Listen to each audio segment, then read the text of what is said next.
Hi guys, how are you doing? Welcome to the Kenrald Experience. Today, I thought would try to talk about the problem of xenophobia all over Africa, but very much highlighted in South Africa.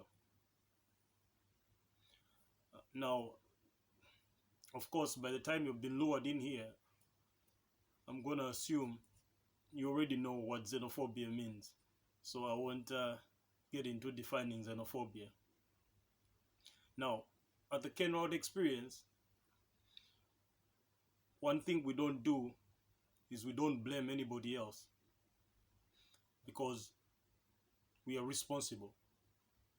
And so we understand that every bad thing happening in Africa is our fault. So it's the individual's responsibility to resolve the xenophobia problem. It's each and every African's responsibility. Now, I've been thinking about what conditions normally lead to xenophobia. Well, we all know it's economic stress, but you know, what are the conditions at least taught in school?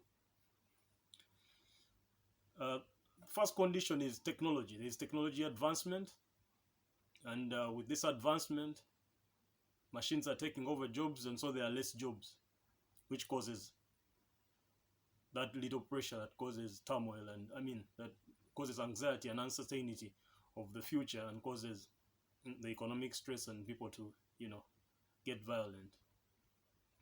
There's also an immigration problem.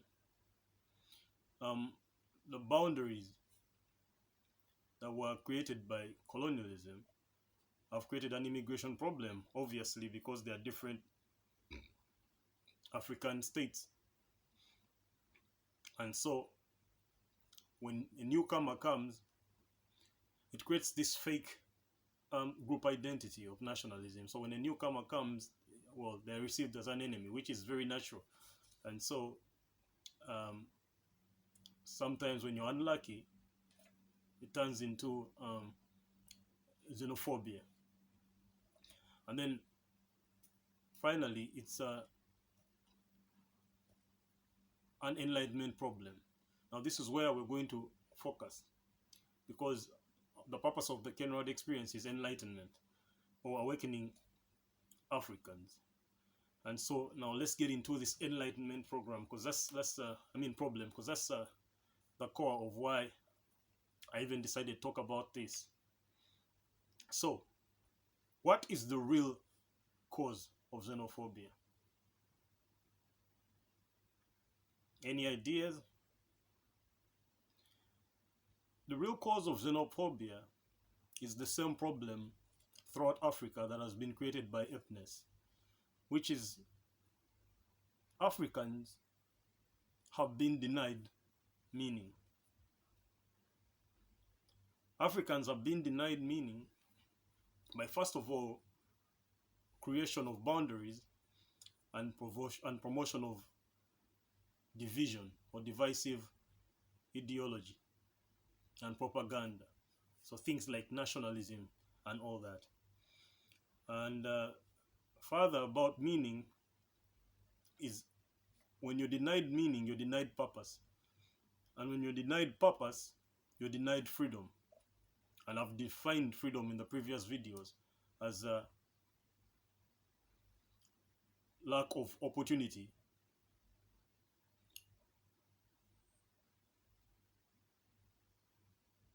to identify responsibility, lack of opportunity to be responsible, let's say. That's what freedom is. Freedom is opportunity to be responsible. And when you're denied freedom, you're denied the right, the freedom to responsibility, right? And when this happens, of course, you become unsovereign, and so you become um, not useful to yourself and not useful to others, and so you're left with one thing, um, activism. Because you see, when you feel like you're out of problems or you can't do anything about your problems, that's when you become violent. And activism is much as it comes out as violent, and in the worst cases the xenophobia that we're addressing today, it's actually coming from pain. It's a cry out for help, but because people don't even know what their problems are, it becomes violent because they can't help themselves, and so they turn to blame God, and God ends up being the rest of the community. you know so denying people meaning, denying the individual meaning, to take it even further, is the cause of xenophobia. And this is done through some of the problems we're going to discuss. Right. So how let me focus on a case in South Africa so that it's easy for us to proceed. So South Africa has the worst cases of xenophobia in Africa. I mean, there are many other cases. There are many other cases. You see what's happening in Libya today. There's tribalism everywhere in Africa, because the division did only happen in South Africa. You know about the Fulani that are killing people in Nigeria, for instance, every day. That's also a problem. That's also a cry out for help. You know, and uh, and that's also xenophobia. So xenophobia is happening everywhere, and in the DRC Congo, those warlords, you know, all over the place. It's only I mean, we saw the genocide in Rwanda. Genocide is also an extreme of xenophobia. It comes down to the same things: economic stress. People feel threatened. There's a time the Rwandese population was so high, people were uncertain of the future, and it had to explode. It had to explode into that. But the tensions that cause that pressure is that lack of meaning. When you deny people meaning and you force them into, a locked situation where they can't breathe, it's a time bomb, so it explodes. So, what do South Africans think about xenophobia? South Africans, well, it's economic stress, like I already said, but they think that the foreigners that are coming into South Africa are stealing their jobs. And they think they're stealing their jobs because they are willing to take less wages, you know, and to do more work. So, what does that show? No, let me give you actually the second problem. The second problem, they think the excuse for it from the activists, the so-called activists, is that the white man is dividing the Africans by hiring the foreigners and not hiring the South Africans, to again dodge paying the South Africans their fair wage, because definitely immigration labor is cheaper than the native labor most of the time. That's true. That's at least what the South Africans think. And the truth of the matter is that this is a colonial engineered problem. And this problem is entrenched right in the structure of how the African continent and its states were formed, from the divide and partition Berlin Conference,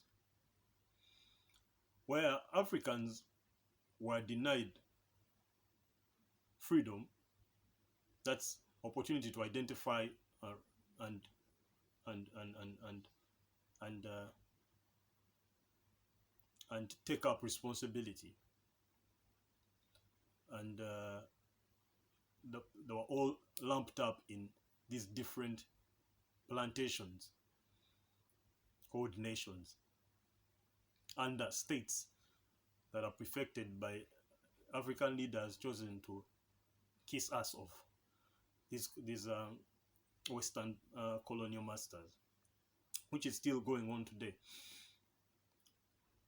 But today we are in a world where we have an opportunity to coup against this colonialism. But to coup against this colonialism means that we have to also be willing to sacrifice. And that will take me to what my personal opinion is. My personal opinion is, first of all, to solve this problem is African unity. Because all African problems are around African unity. The reason why I always emphasize African unity, the reason why I even started this Kenrald Experience dialogue, is because the dragons in Africa are free and they are loose. And every time any African nation tries to solve a problem, to kill a dragon, it runs to the next country only to come back later. It runs, it's free. You know? Because Africa is not that small village, that small plantation that colonialism left. Africa is one empire, one family. I'll get back into that towards the end. The second problem, I think, is that Africans don't understand the importance of competence. And that's why they are quick to blame wages. But sometimes the business owner is only hiring the foreigner because the foreigner is more competent. And there's absolutely nothing wrong with that because it's good for business. And if you don't hire people based on competence, if you hire people just because they are women, or just because they are black, or just because they are African, or just because they are from your country, or just because you know, based on identity politics as opposed to individual competence, you're destroying your business. So no half-sane businessman will do that. You know, and that's why I rubbish the idea of white men pitting blacks against each other in that way. Not in business, not entrepreneurial. It's there in the structure of colonialism that was set up, but entrepreneurial, the right business move is to hire the most competent individual. It has nothing to do with where they come from. And that's why, again, unity becomes important, because unity will take away that idea of where you come from. And will help us identify the dragon of people that are just bigots, that just don't understand the idea of competence. And so we can help them through education to help them understand competence.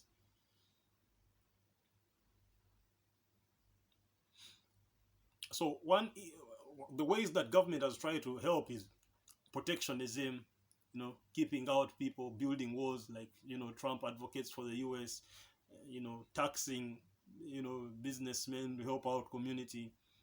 But we know how this all ends, right? Because what people really need, people need subsistence. They need self-reliance, because when you're self-reliant, you're not dependent on a business. But people have been denied land to farm, have been denied all this in South Africa. And so they are left with one thing, the job. And then even the little job that they have, you know, someone else, I mean, competence, of course, renders them, because they've also been denied the skills and the knowledge, the freedom. They've been denied freedom. The other thing is that the colonialism has also denied Africans education. This also goes back to freedom. Africans are not awakened. They are not woke.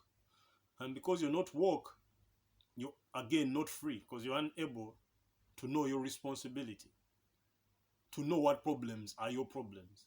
And that's what causes you to now start fighting your brothers, seeing them as enemies that are here to cause your economic stress and your suffering. So it's a lack of knowledge of knowing that the world is suffering. That's why, when you hear African activists saying, oh, Africans are suffering, who is not suffering on this earth? Each and everyone is suffering. There are killings in America, there are killings in Europe. There is poverty in America, there is poverty in Europe. There is poverty everywhere. All these problems are human society problems. They are not African problems. They are not only African problems. The only challenge is that African problems can be solved. African problems have been created artificially.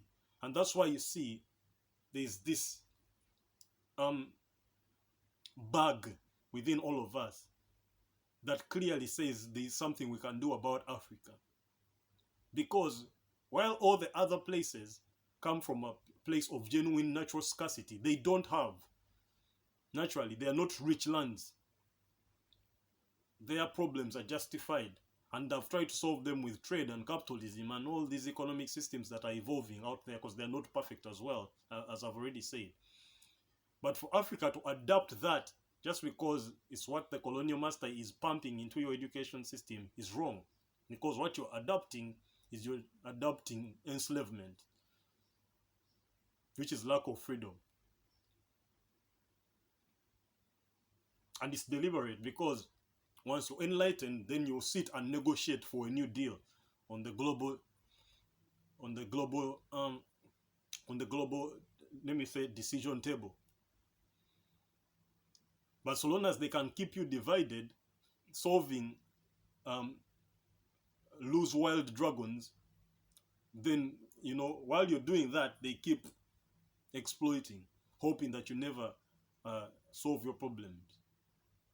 I told you of how Marduk was able to create the world by locking up Tiamat, the dragon, into a net first before cutting them into pieces to create the world. Well, if Africa remains nationalistic, which is this guy is tribalistic, it's just an artificial tribe, because there's no such thing as Uganda. What is Uganda? What does it even mean?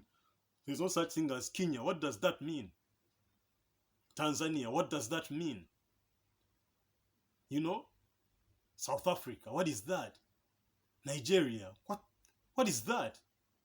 That's not even an African language. What is that? Niger, Madagascar, what is that? If you really want to find diversity, you don't find it through group identity. If you want to find diversity, you find it at the individual level, because we are all created special and different. So for you to attack another group that is African shows a cry for meaning, a cry for help, a cry for information, a cry for knowledge. It shows enslavement. And this is the apeness that we fight. The first problem I talked about when I started this podcast. It's just apeness. That's what it is.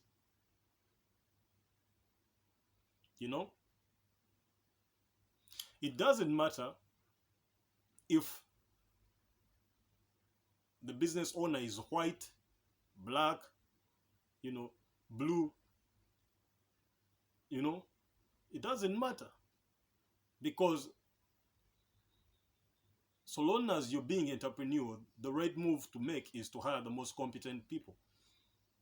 And if your business happens to be in South Africa and you come across more competent Africans in South Africa that are not native to South Africa, whatever that means, then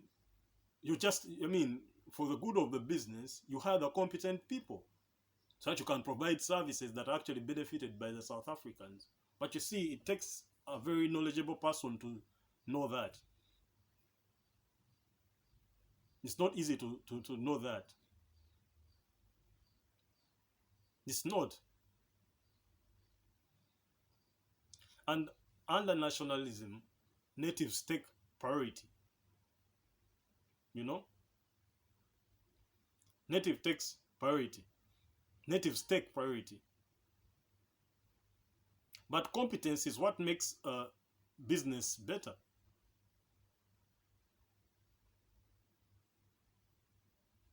Competence is what makes businesses better, not being a native. And that's why the first thing that the African unity will do is it will take away the notion of we are natives, because the only nativeness that will make sense will be native to Africa. And that's why it will even open up doors to the blacks in the diaspora, because they are also native to Africa. They are native to Africa. I mean, you've been here, what? Less than 100 years, and now you own all the land of Africa? Are you kidding me? Who knows? 2000, I mean, who knows? 80 100,000 years ago, this place was a white land. Who knows? You were not here. Luckily, the white man didn't cook up that story. When they came to colonize, they only cooked it up for Egypt, although, you know, it was the wrongest place to cook it up. But it makes sense, because that entitlement is also a cry for help. It's nonsense. But the point is that expelling the white man or the businessman, you know, because, you know, I hear South Africans saying we need to shut down those businesses that don't hire South Africans, that hire immigrants. This is also another, the peaceful part of xenophobia. That's not a solution at all, because once the business shuts down, you will still suffer, because that business is there to serve the community. And if it's not operating, the community is not served. You know? So it's not a solution.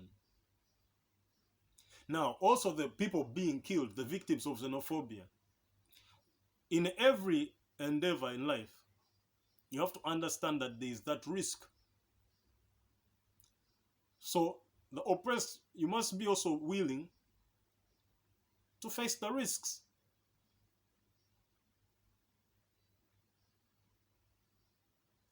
Because why should you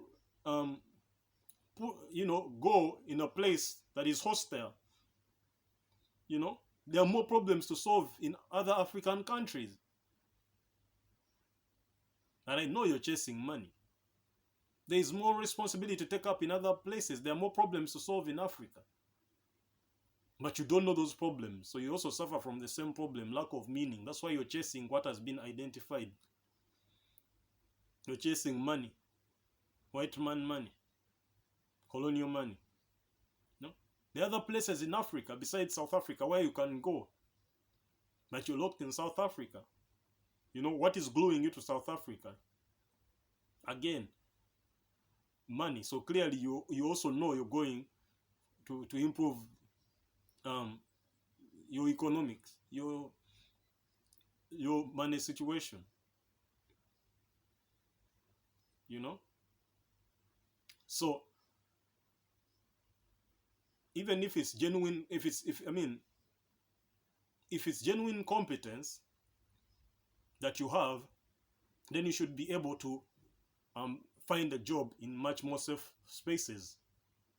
And that's also responsibility. Be responsible for your life. Love yourself. And don't put yourself in these situations. One thing for sure is that incompetence-based employment, like employing people just based on emotions, you know, will hurt the business anyway, and it will hurt the economy, and will triple that economic stress that the xenophobic people are killing you over. You know, there's a price to pay for by the discriminator as well, because once the business is shut down because of failure, because they hired natives as opposed to best of best of identity politics, best and I mean best of identity politics instead of individual competence, the business will eventually also die. And when it dies, guess who will suffer? You, the natives. No? So it's not a. So you see how everything has been gotten wrong. You know? Now, everyone hates poverty, everyone hates injustices. Even the xenophobic people, I don't think they like what they do. They don't.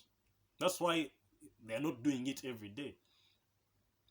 They're only doing it because of the economic stress that they've been forced into because of circumstances in the substructure that they don't understand themselves, and so they can't do anything about, which means that they're just slaves to this divisive system of colonialism. And that's why studying the African heritage and then studying the recent African history of the 100 years of colonialism will help you identify the changes in society that have led to these problems in Africa. Now, I've already told you, there are differences in temperament and in culture, with every group.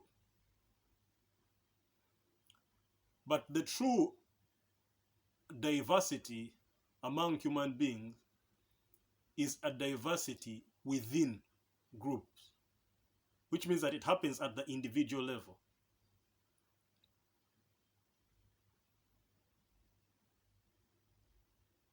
And it's that diversity, that unity, African unity, will expose. Because we'll stop being South Africans, we'll stop being Zimbabweans, and we'll become Africans. So it will destroy the whole entitlement. Because these small groups of people that think that, that are xenophobic, have also been fooled by the system. It's eightness. Because they've been denied meaning, they think they have an entitlement to Africa more than other Africans. They don't know about the migration stories. They don't know about the first families where everyone comes from. So colonialism has tortured them and now has made them grip over that land, and they are willing to die for that land, forgetting that the true African culture, the African heritage, land was communal.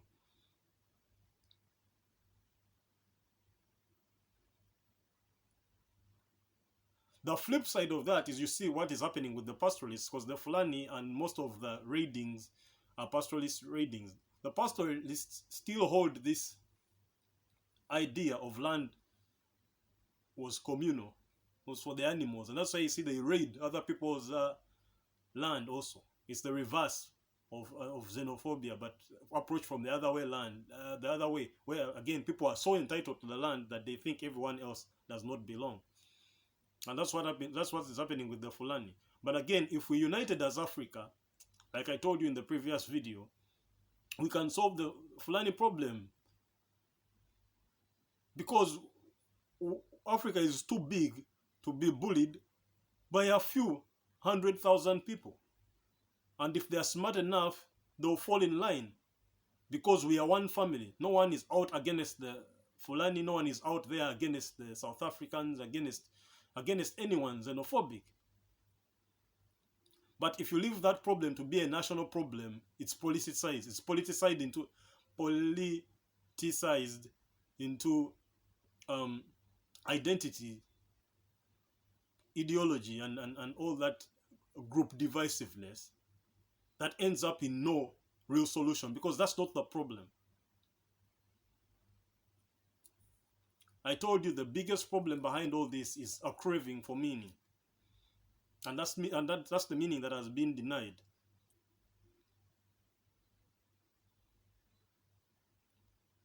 And that's what nationalism does. When you say we are South Africa, we are Fulani, we are Biafra, we are, that identity politics, it just exposes difference or differences between groups, differences between Africans. And that's artificial, because there is no difference between Africans. There is no difference between Africans. If I got an African from Biafra and I raised him in a Fulani family, he will grow up exactly like the Fulani. And if I got a Fulani and I brought him to South Africa, he'll grow up like a South African in terms of cultural differences. Those are all artificial. One forefather who migrated to a different place and married, and those tribes, a new form of dialect was formed, which was off the original tribes. Follow the history all the way to East Africa, to the Nile. You will find your history. You will see where you actually come from. You will find the whole universe can relate. The whole universe can relate. Even your Christianity that you love so much, investigate the religions of the Nile, the traditional heritage of the religions of the Nile, the first men and first women. You see the Adam and Eve story. Well, they're not called Adam and Eve, but they had other names: Mundu and Sarah, Chintu and